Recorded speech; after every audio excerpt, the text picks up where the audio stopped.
Good afternoon. I hope everyone is enjoying the holiday season here.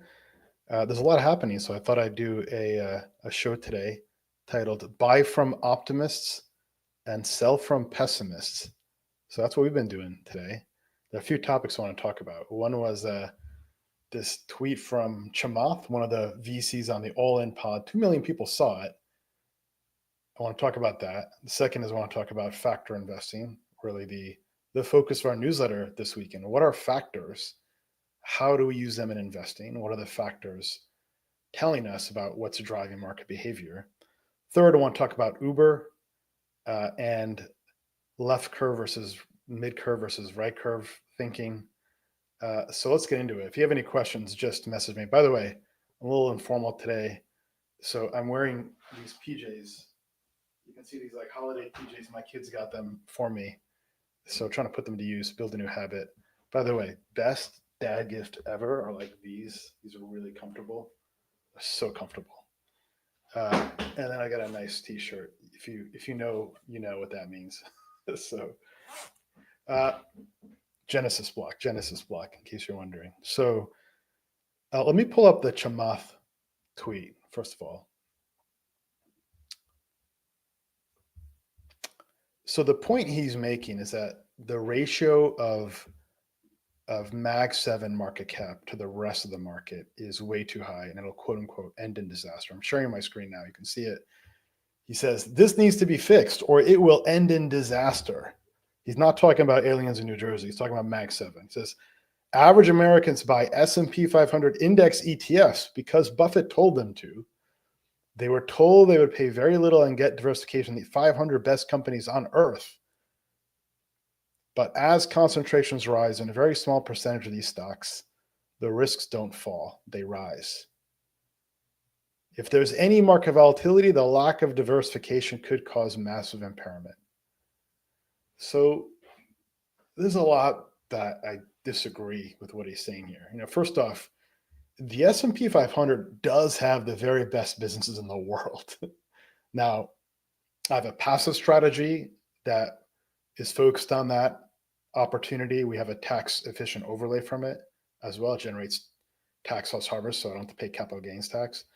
But the other part of an active strategy, which is not the S&P 500, has names in the S&P 500 like NVIDIA, Meta, Google, and others. We try to pick what we think are the best at any given time. But there's a lot that's wrong with this. Okay, so let's take a step back. What drives stock prices? What drives stock prices are earnings. That's number one. Right. So if you want to figure out what the closing value in the S&P 500 will be at the end of next year, what you do is you take the earnings per share, you sum it up across all securities in the S&P 500, and you multiply that by a multiple. So that forward multiple could be 20 or 21. We're at the top decile of those multiples right now. And if you believe earnings are going to go up like I do, and if you believe multiples won't drop like I do, then you're going to have an up market next year. So what about those Mag 708? So what's happening is that these are extraordinarily competitive businesses with dominant advantages, right? Amazon has hollowed out retail. Amazon's conquered the bookstore market. Amazon's a leader in cloud. They've developed Amazon Prime. They're going to get into space. They can have a product that competes with even Blue Origin and SpaceX, apparently. They're now in the AI race. So these are incredible businesses that have distribution. They're well-managed businesses, mostly. And if you look at them, they're a lot cheaper than SaaS stocks. Take a look at different ETFs representing SaaS stocks. Here's the cloud computing index. It's not at all-time highs, right? It's still below all-time highs. It just got above where it was in February. Now it's rolled back. It's below where it was in February. Compare that to Mag 7 names, and these are well above February prices. Substantially above, like what, 50% higher from February, right? So Meta is what, 50, 60, 70%, I believe, right? So, and these businesses are cheaper than most other growth stocks in the market also. They're cheaper than most SaaS stocks in the market. So, that's those are wonderful businesses to own, and they have a lot of operating leverage. As the revenue grows, the there's more bottom line impact per dollar of incremental revenue. That's what operating leverage is. And there's nothing that's going to change that, right? There was an FTC leader that wanted to break up these companies. That risk is off the table in the new administration, right? And all these Mag 7 CEOs are bending the knee and visiting Trump and Mar-a-Lago and giving campaign contributions to the inauguration party. So that risk is going to lessen. So he gets it wrong. The other part is this, like in the next 10 years, you're going to have more losers and fewer winners because of AI and disruption. That's just the nature of capitalism. Winners win and they dominate. And you can pick an industry group and you're going to find a concentrated set of leaders. In banking, you have JP Morgan. Then you've got a couple other leaders like Bank of America and Citibank. And then you have all the rest, thousands of other banks. All right. In online streaming, you have Netflix and all the rest. In soft drinks, you have Coca-Cola, Pepsi, and then all the rest. It's called a power law. Winners win. And that usually those trends continue for a long time unless there's some kind of technical disruption or regulation, some factor that causes that phenomena to change. So yeah, he's wrong about that. The Mag 7 thing. 2 million people saw this tweet. 4.2 million. Look at this. 4.2 million people saw this over the weekend.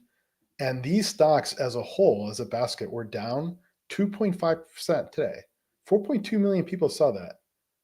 Okay. And look what happened today.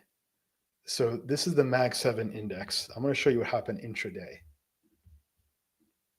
So started the day at the lows, down 3.2%. So that means you had retail investors doing market order sell because they read this and they thought that was alpha. They sold. And institutions bought because now that category is only down 1.2%. It was a wealth transfer from retail investors to institutions that know better, that understand that stock prices are a function of earnings growth. So hopefully you're on the right side of that. There are a lot of bargains out there right now. I think we can call this the Chamath correction. The Chamath correction ended today. The last one was the Cathie Wood correction that ended August 7th. And there are a lot of similarities between these two. Obviously, this is less volatile, but in the August 7th correction, you had Friday weakness, and there's weakness prior to that. You had weekend fear. Back in August was on non-farm payrolls. Weakness was the Yenmageddon. Now it's Chamath and Mag 7. And then Monday morning, you had a gap down and then a rally above the close. And tomorrow you have turnaround Tuesday. So anyway, I hope you're all on the right side of that one. Let's take a look at this question here. So where does liquidity flow from as indices are at an all-time high? How much liquidity sideline should securities continue to outperform in 2025?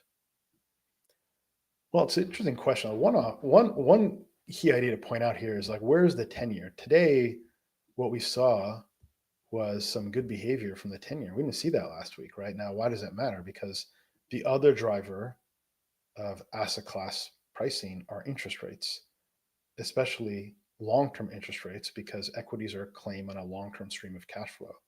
And so this 10-year rate, which I'm sharing on the screen now, was going up. It broke through its trend line, and today it behaved in a drop. That's really good news. So the answer to your question is that people said, gee, equities are cheap relative to interest rates. Maybe I should sell some bonds. That one driver. In this case, though, I think what's happening is interest rates are coming down, which creates a more favorable discount rate for equities. We saw that in October, at the end of October 2023. Also, in the end of that correction, so interest rates topped out at 5%. So But the liquidity, I think people have spent too much time trying to think about like liquidity and this and that. Every buyer has a matching seller in the stock market. Same thing in the bond market. Same thing in the housing market. Same thing in the commodity market. For every buyer, there's a matching seller. And for every seller, there's a matching buyer.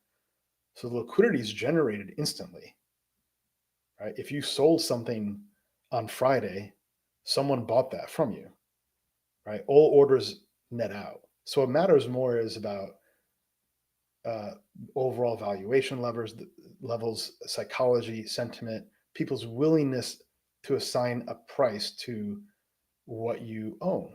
That's more important. Uh, a lot of people are on this whole liquidity analysis thing and M2 and all that. I'm not. I do think it makes sense to look at interest rates for sure. But hopefully that answers your question there. So let's. Here's another part. Like a lot of VCs have just totally missed the mark. It's too many VCs out there. Probably many of you here listening are VCs actually. No offense. I'm an investor in some VC funds too, and they're actually doing well, but it's really hard to pick and choose as winners. A small fraction will do well. In fact, the way they look at benchmark returns for the venture capital asset class, they ignore angel investing. If you add in angel investing, the category would be a dud. If you took out the QSBS tax exemption, the category would be very weak. And they look at like top quartile performance, which is in the mid to high teens. But when you look at, say, active managers, you look at all active managers in the public equities market. You don't say, we're going to look at the top quartile active managers as a way to promote equities as an asset class, right? So, venture is a tough category, and VCs have lagged QQQ. You're better off just owning QQQ. Are you going to see another social media come up and disrupt Facebook? Facebook will probably buy that company before that happens. And are you going to find the VC that successfully bets on the right one? And no one's doing that bet, by the way, right now. The point is, these big tech companies have extraordinary competitive advantages. And their advantages strengthen, I believe, in a Trump administration. Google tried to buy a cybersecurity company that was put on hold due to antitrust considerations. Well, that goes away. That's not going to be a risk. So, and there are legitimate concerns around concentration market power, by the way. I own those businesses and I agree they're monopolies. And the fact that monopolies means they can invest in quantum computing and autonomous driving and launching people into space, which are all good things, but they are monopolies that do hurt competition. All those statements can be true at the same time. That's the world you live in, right? So let's talk about another topic here, which is factor investing. I'm going to introduce what factor investing is, explain what factors are. So this is a nice little factor 101, and then also talk about what factors are doing what today. And this was the main focus of the Lumida ledger. We went through these observations very quickly. So hopefully I can spend some more time here adding some definition to what these factors are and what's going on here. All right. So, factors have been around for a few decades. In fact, Nobel Prize was won by Eugene Fama and French. It's called the Fama French paper. They started Dimensional Fund Advisors, which is out there today, and they do a lot of factor investing. There are firms like AQR, billions of dollars in AUM. They do factor investing. So what a factor is this? A factor is defined as a market neutral portfolio, meaning think of it as like a dollar neutral portfolio. There's exact same dollar amount that's long as there is dollar amount that is short. So if you sum up the weights in that portfolio, and normally if you're 100% long only, the sum of your weights are 100%. In a factor basket, or what's called a factor mimicking portfolio, the sum of the weights is 0%, because all your longs have offsetting shorts. These are market neutral baskets. And what you can do is you can take, say, the largest market cap securities of the world, go long the top 10% of them, and then go short the bottom 10% of the smallest market cap securities in the world. That's called the size factor. It's one of the factors used in the Fama French paper. And you're market neutral, and you can see what's the performance of that portfolio. It's an investable portfolio. happens to be a market neutral portfolio. What they found in that paper is that smaller companies beat larger companies. That's no longer true, by the way, for all the foregoing discussion. But that basket had a positive coefficient, meaning the beta on that basket was positive. So if you had more exposure to that, then you were doing well. So the other factors, there are a lot of factors out there now, by the way. That was one. Another factor is called value. So they found that stocks with lower valuations beat stocks with higher valuations. They go long the top 10% most expensive, the top decile is a term they use, and then short the bottom decile. So again, you're dollar neutral and value beat growth. Okay, we'll come back to that topic in a bit later today. I want to show you some data around that because a lot of misconception in value versus growth. Then momentum factor is another one. It's been around for decades too. In fact, Renaissance Technologies created their first success around the momentum factor. Momentum factor is pretty simple. Again, you go long the top 10 stocks that have the most momentum and short the bottom 10%. Now, what does that mean, most momentum? So momentum factor is defined as stocks that have the highest trailing 1 year return, ignoring the most recent month. Forget about why that's the case. I want to get into the history of that.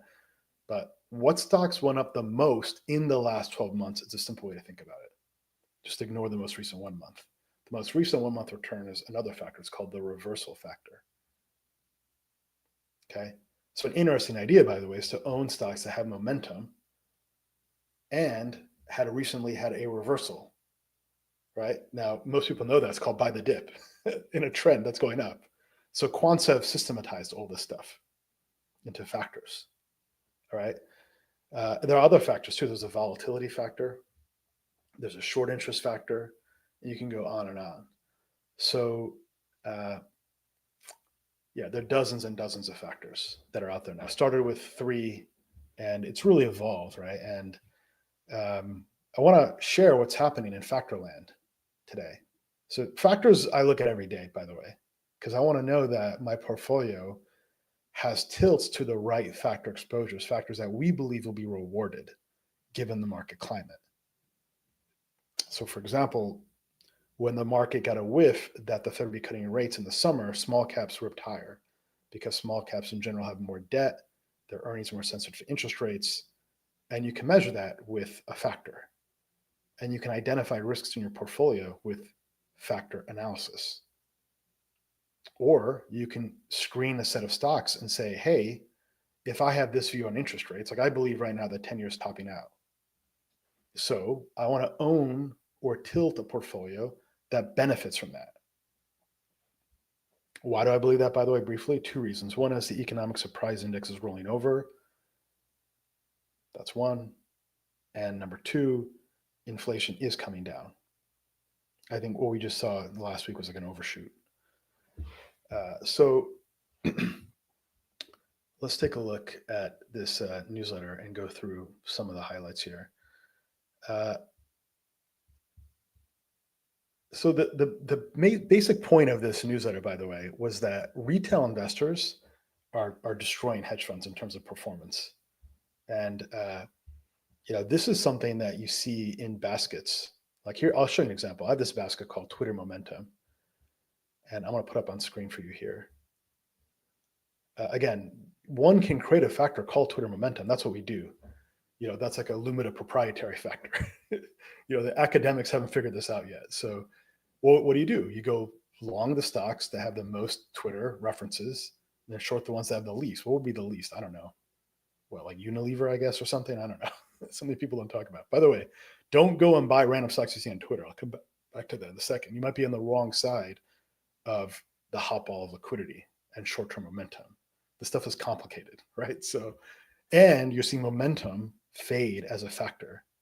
So I'm just sharing this in the spirit of education so you can think about the market a little bit differently. But take a look at, this is Twitter Momentum. These are stocks you'll see cited on Twitter quite often, right? And if you look at the year-to-date returns, they've absolutely destroyed the S&P 500. Look at the number one performer there is Dave, by the way. That was our pick. Pretty cool. We got that because of earnings growth, multiple expansion, and all sorts of other. It wasn't because of Twitter, actually. It's kind of funny. But I'm happy that I'm happy that it has Twitter momentum now. App 11 was another one, right? So the classic ones on Twitter be Palantir, Tesla, SoFi, and some others, right? I mean, you see them all over the place. Now, sometimes they're driven by bots. I know that's the case, but hey, it is what it is. So this is a Twitter momentum phenomena. Now, not all stocks in this basket have done well. Like, for example, I've excluded stocks that have done horribly, but are talked about on Twitter, like Celsius Holdings. The Celsius is down in the dumps. This used to be a very popular name, and it had been more expensive than Nvidia for quite a long time. So if you apply the rule of don't buy anything moving faster than the speed of light in our metaphor is Nvidia, don't buy anything more expensive than Nvidia, then you wouldn't own this and you would have been protected from that. But this thing got destroyed. So the thing about Twitter momentum and the hot ball liquidity is if you're on the wrong side of it, you can get punished, right? Uranium is a good example of that. You remember the uranium trade? By the way, I think uranium is getting interesting now again. Okay. So this is uranium had a lot of hype. Now it's sold off. Now people aren't paying attention to it anymore. China, same thing. China is very easy to see this, right? China, people are talking about China here when David Tepper went on CNBC. If you bought it then, you'd be actually underwater. Although I think China's getting interesting again. I'm not trying to make this topic around China and uranium, but the key is making sure on the right side of that momentum and understanding when it's fading. Right now, people on Twitter are talking about things like space stocks and lunar stocks. And the other question is there an institutional bid there or not? There usually is not in those kinds of names. So those are trades, not investments. Institutions are buying Mag 7 right now today. Okay. They're buying NVIDIA and they're buying Meta. So, but I think that's super interesting, right? Investing is social and there's some evidence of that. What happens though is the herd narrows in on what's working and it can drop what's not working very quickly. So you have to, be on top of things and understand what's happening there, right? So let's go back to the newsletter now.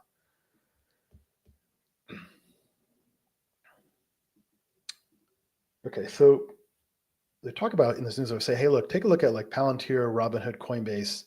These things have done extraordinarily well. By the way, they didn't do well last year, right? Robinhood had a bad 23, had a great 24. And what happened in October 23 is this factor, it's called the liquidity factor. I'm sharing on my screen.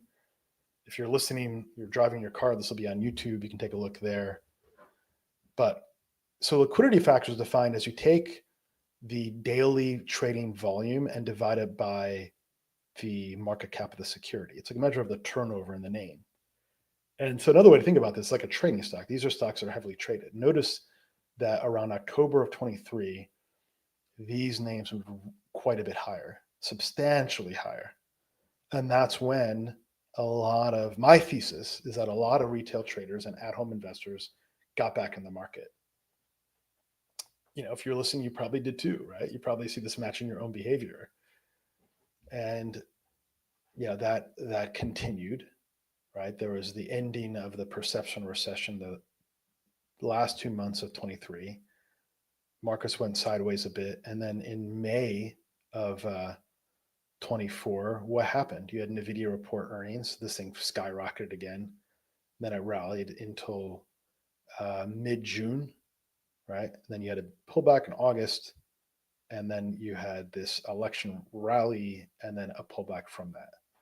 So, this is a measure of what I call like animal spirits, right? That's what this is a part of what animal spirits is all about. And if you look at the performance on this thing is like crushing the S&P. Okay. Well, that one's actually about at the same level of the S&P, but if you combine it with some other factors, which I'll show you in a bit. And so this is why you see this meme. I think this meme is hilarious, by the way. I'm a Columbia grad myself, but this is pretty funny. Benjamin Graham book, the teacher of Warren Buffett, intelligent investor getting tossed in the garbage. But people are adapting to this. Actually, people are adapting to this. I have a friend. He's a student of Ben Graham and Buffett and all of that. He does the pilgrimage to Omaha. One of his top holdings is Berkshire Hathaway, but he also owns these animal spirit names. So when I can tie a theory out to real world field research and like find the person doing something that the data says people are doing, then it's interesting because I actually talk to them. I can ask them questions, right? So he's doing this. Others are too. I mean, I've run into others. I talk about this one guy. I mentioned him before. He's late 70s, at least maybe early 80s. He's been around for a long time, and he owns companies that would make you blush, right? So like in polite company, right? So it's interesting. So people are adapting to this, right? If you think about like our names too, like Harrow, Dave, AppLovin, Shinari, these all caught some kind of social media buy-in too. Harrow, I mean, let's take a look at Harrow. Now, an interesting thing is happening around names that have gone up quite a bit in the last year. This is Harrow, right? So we wrote about it here. March 20th was at $10. It got up to 55. Now it's at 35. 350%. Not bad, right? But what's happening now is these names with high momentum are pulling back. Okay, and so you can see that take a look at FICO. FICO's done extraordinarily well, right? FICO was at 1100 and it did a double in a year. Okay, now it's pulled back. It's below that trend line right there. And we see this in other names. Let's take a look at Carvana, right? That's a very popular Twitter stock. Okay. And what do you see here? I mean, this thing's been like a beast. Went from $50 to 200, right? And now it's pulled back and below the trend line. Take a look at Axon,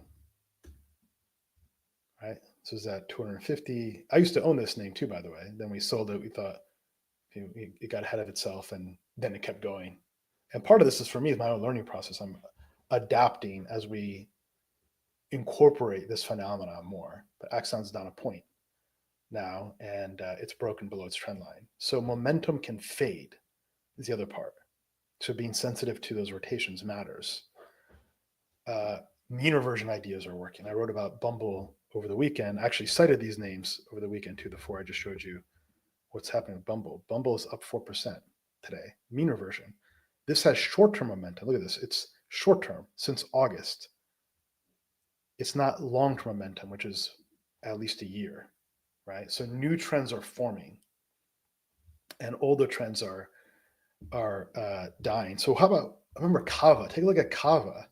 This is a stock I've made fun of a lot, right? I think restaurants are actually cheap now, by the way. I was bearish on restaurants in May, if you remember. Now bullish on restaurants. Some of them. I still think they're quite expensive, but Kava had a 4P of 300. Now it's got 4P of 200. Okay. And you can see once again, this thing got crowded and heavy, overbought, and it's pulling back. Right. So, momentum is fading, and that's what the factors say. So if I scroll down, I'll show you momentum factor.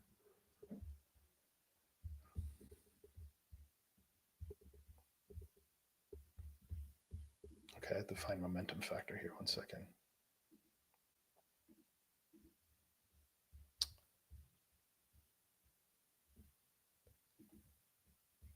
So I have a thread on all of these factors. Here we go.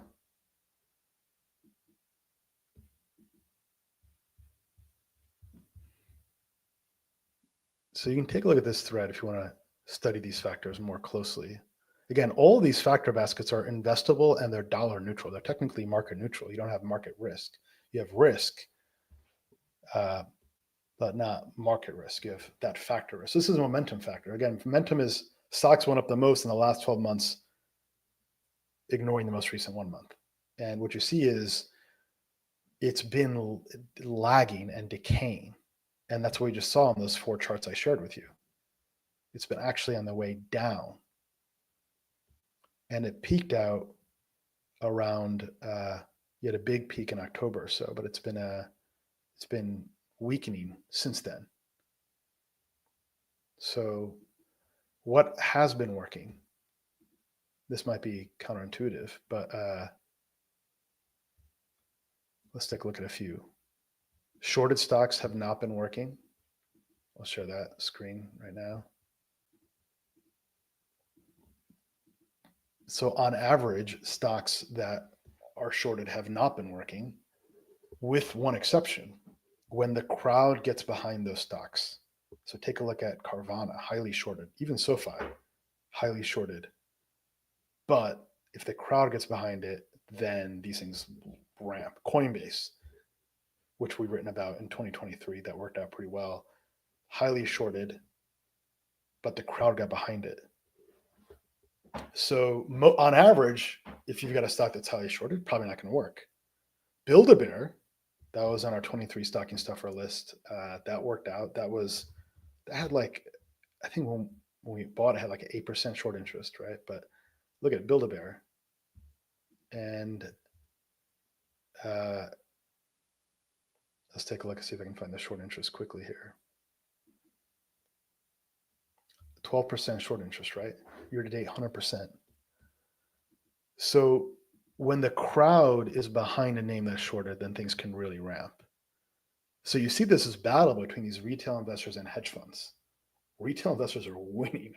It's complicated, right? So the average retail investors only made 9% in the last year. I saw a study from that, I think it was from Merrill Lynch. So the average retail investor is losing, which makes sense. Most of the time, retail investors make the worst decisions at the worst time. A lot of them sold out on August 7th, the bottom. A lot of them saw Chamath's tweet this morning. They sold out at the wrong time. They should have been buying. And a lot of them bought Tesla 2 weeks ago at the high, or MicroStrategy right at the high. That's what most retail investors do. But what I'm saying is there are Twitter pros that are doing pretty well. I just showed you some examples of that. And there's these dynamics and the interplay between hedge funds and retail investors. And hedge funds like are mid curve this cycle, left curve are retail investors, and right curve is figuring out which one of those two forces is going to win and joining that team. That's what I'm trying to do, right? Whose team do I want to be on right now? So it's an interesting way to look at investing, right, through the world of factors. Let me show you two more factors, and we'll shift gears here. I want to show you the value factor. This is very, very misunderstood. A lot of smart people get this wrong. Like very, very smart people. I listened to Nick Colas on the Compound podcast with Josh Brown. Nick used to trade at 0.72, and the consensus from both was like, oh well, growth investing hasn't worked in a decade. It's not even like a question; it's an accepted fact. I'm going to show you that's actually not the case. I'm going to show you that's not the case in two reasons. One is, here's the value factor.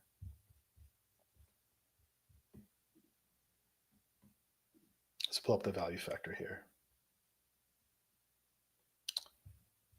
Okay, there we go.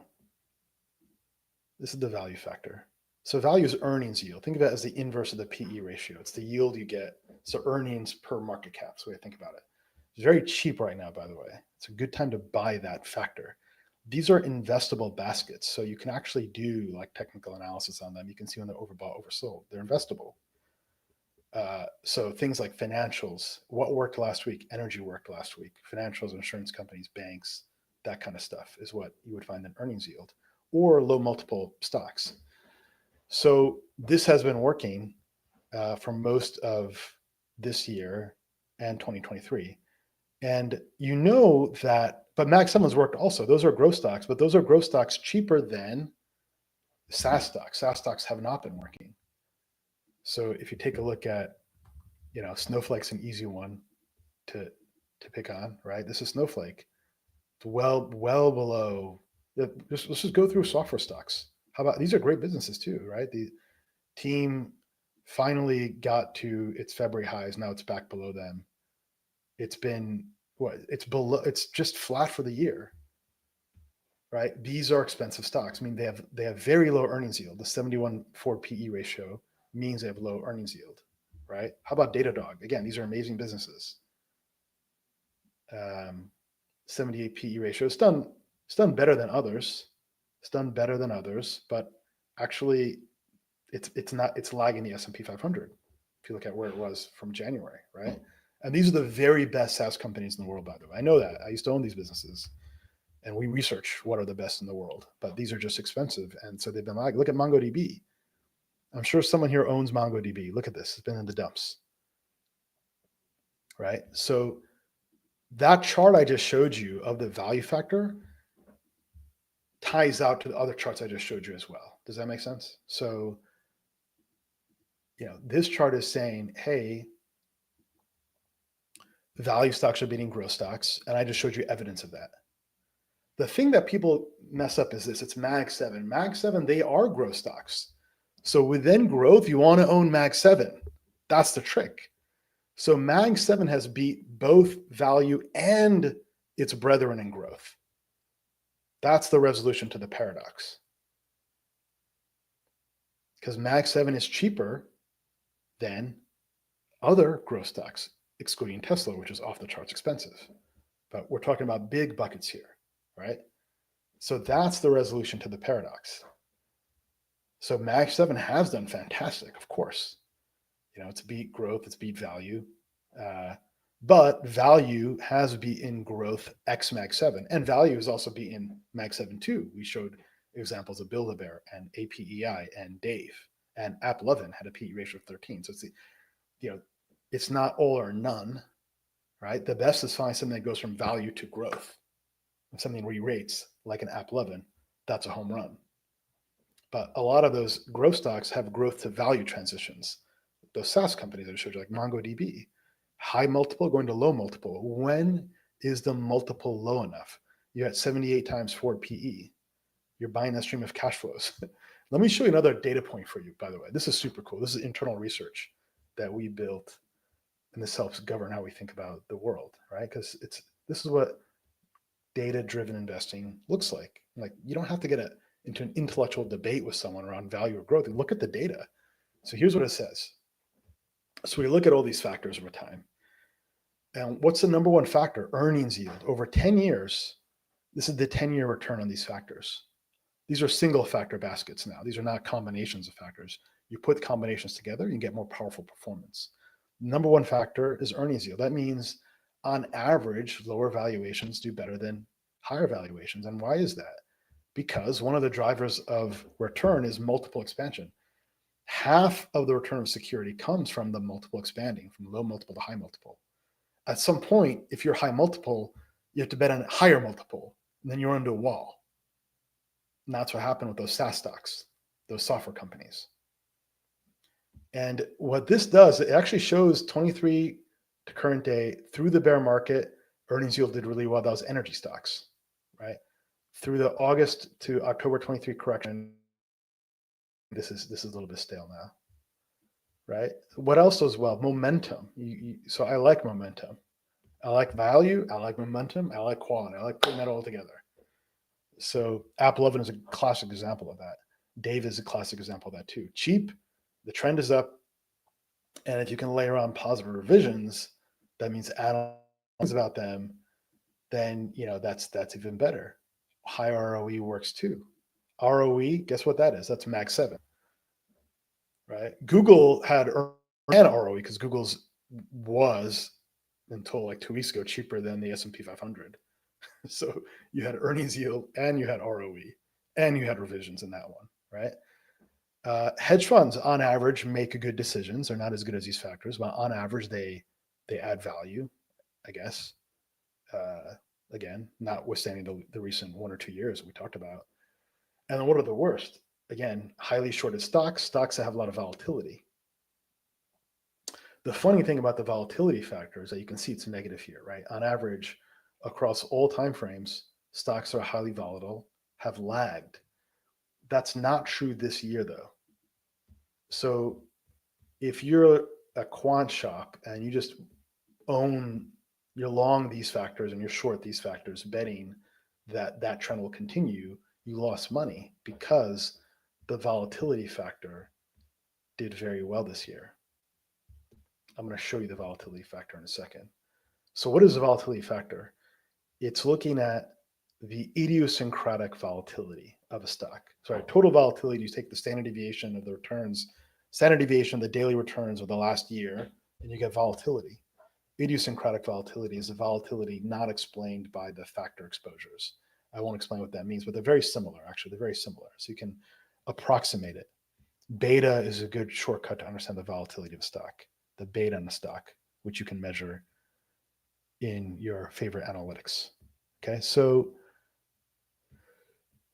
let's take a look at the volatility factor.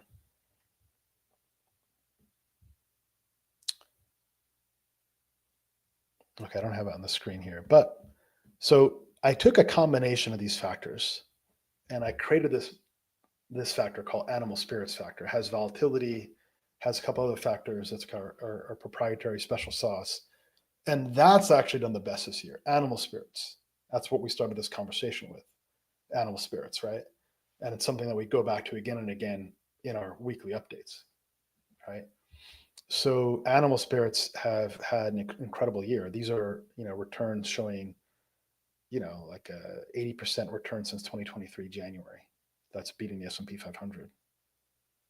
And how do animal spirits look like next year? Well, they look pretty good. You've got the Trump bump effect. You see that in consumer sentiment, in small business surveys that are 3-year highs now. That's going to continue next year.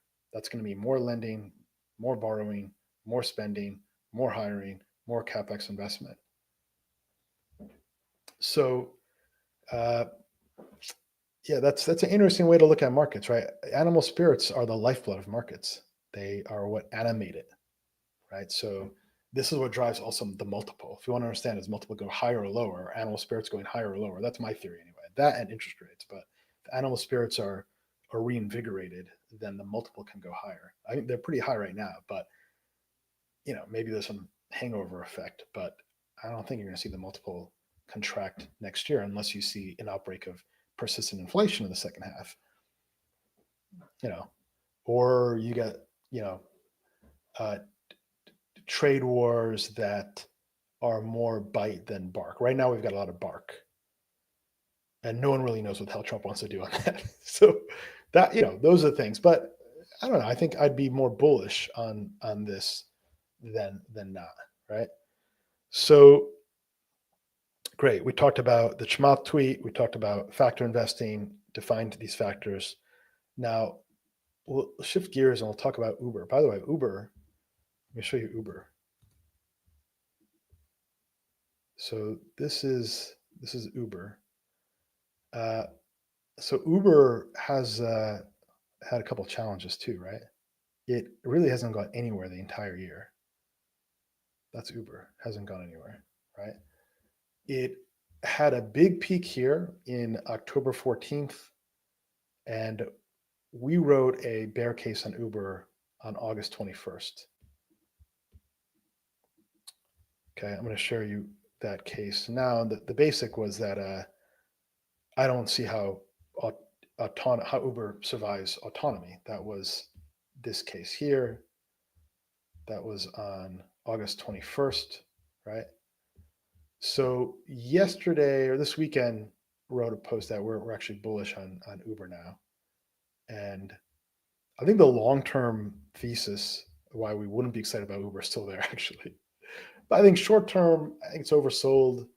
Its forward PE is 18.7 times earnings. It's cheaper than most stocks in the S&P, and it was contrarian to not like Uber back here, and now it's contrarian to own Uber here.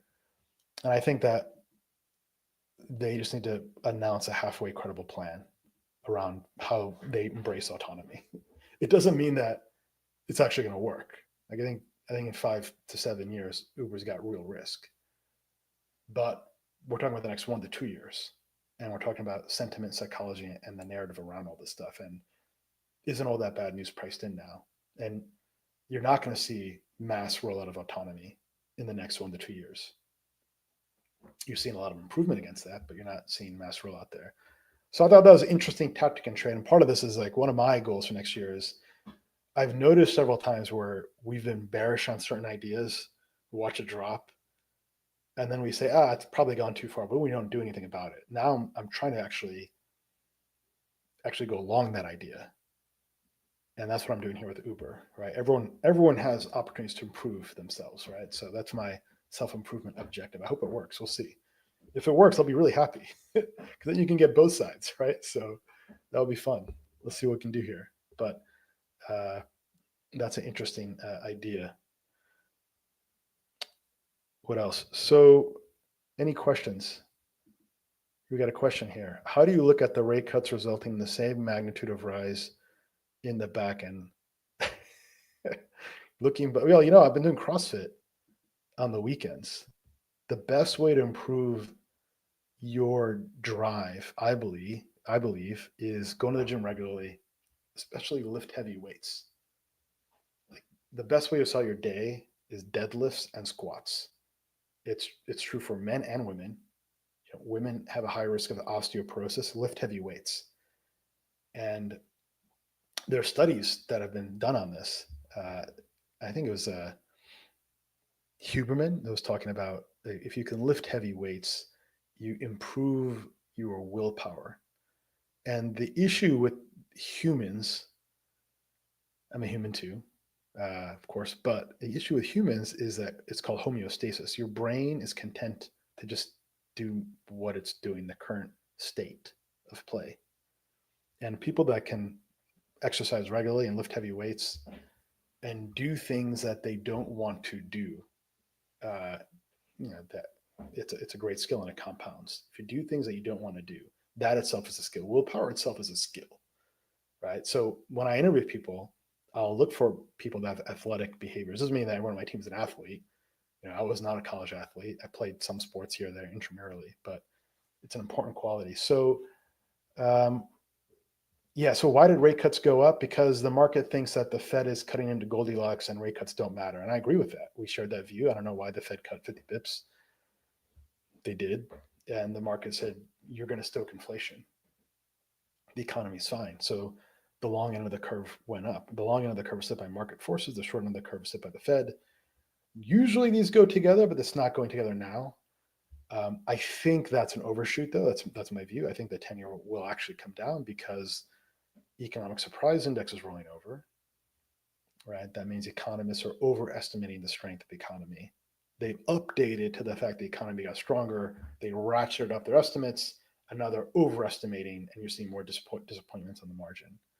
So I think that the 10 years probably can come down, which is supportive for equities. Uh, let's see. How do you view? I don't know Viasat's valuation. Is that the NYU professor that you're referring to? I'm not sure. Within the broader macro shift towards increased DoD spending and deregulation, do you see institutional capital rotating meaningfully into space and defense? Yes, this is a really interesting question. Actually, I agree. I think you know we're doing some homework on the defense space. I mean, they are cheap right now. They had a strong rally since October 7th, since the tragic events of October 7th, 2023. They had a strong rally. They've given back like the momentum factors given back, like we just showed you. But many of those names are at the 200-day. It's not a category I know well, so it takes time to learn it and learn it. So we're doing that. But defense spending has doubled in the last 10 years, and the United States has not been in any active wars, and the Ukraine stuff is not, it's a drop in the bucket. So defense spending has doubled in the last 10 years. We're not in any active wars, and the Pentagon can't account for $1 trillion. Now, if Trump is successful in motivating European countries to spend on defense, that'll increase spend on defense. I think he will be successful in that. You are seeing talk of different European countries spending more in defense. Now, which companies will they spend on is the question, because Europe has its own defense infrastructure economy, right? Like Rolls-Royce manufactures turbines, for example. They have their own fighter jets. So it's it's going to be interesting to see who the beneficiaries of that are. I think Anduril is a good beneficiary. It's very expensive though. It's a private company. They create like drone warfare technology. It's kind of morbid to talk about, but you have to talk about that stuff, right? So I don't have a strong view on defense yet. I think it's worth taking a look at for sure. I think those companies have big backlogs of spend. By the way, that's one of the findings we have. Like all of them have 50 to 80 billion dollars in backlogs, and backlogs are great to look for in a company, right? Because the question is, are you going to grow earnings? Not all backlogs are created equal, though. Some backlogs are fake backlogs, like tanker stocks. They have a backlog to, like, Valeris has a backlog with Saudi Arabia. Saudi Arabia says, well, we're going to kick this contract off for 9 months. Valeris says, okay, is that a real backlog? Is that a real backlog? So not all backlogs are created equal. So this question from Ben, I don't know that name. I'll give it a look later though. I'm curious. If you think it's interesting, let me know. What else? So speaking of defense, yeah, look, I think maybe that's like the alien trade. I'm trying to brush up on my Joe Rogan this weekend. I'm in New Jersey. We got these flying orbs in the sky and they don't have wings. And I don't know what the hell that means, but so I watched Darker Skies. It's a pretty good movie. I know it's not a documentary, but still. I listened to Joe Rogan's, he had a show from December 24th, which was super interesting. The guy who has a documentary, and he interviews non-anonymous military personnel that have been on different bases, and he has dates, and I thought that was interesting too. Like, I try to keep an open mind. Who knows, right? So what else? I think we'll probably call it a wrap there. So headlines are number one. Be careful of VCs talking about stocks on Twitter. I think I'm buying the Chamath correction on Mag 7. That's one. Two, factor investing works. The main themes there are that momentum is pulling back, mean reversion is working, value is working. Twitter momentum is a real thing, but you got to make sure you're on the right side of it because it can come and go, as we talked about. Avoid shorted stocks unless they have that Twitter momentum. Then it can be very powerful. We gave a few examples of that. And what else? People are the ultimate resource. It's another one. People are the ultimate resource. There's a big H-1B debate. Like, we got the CEO of Perplexity, just created $7 billion of value, hired 100 Americans.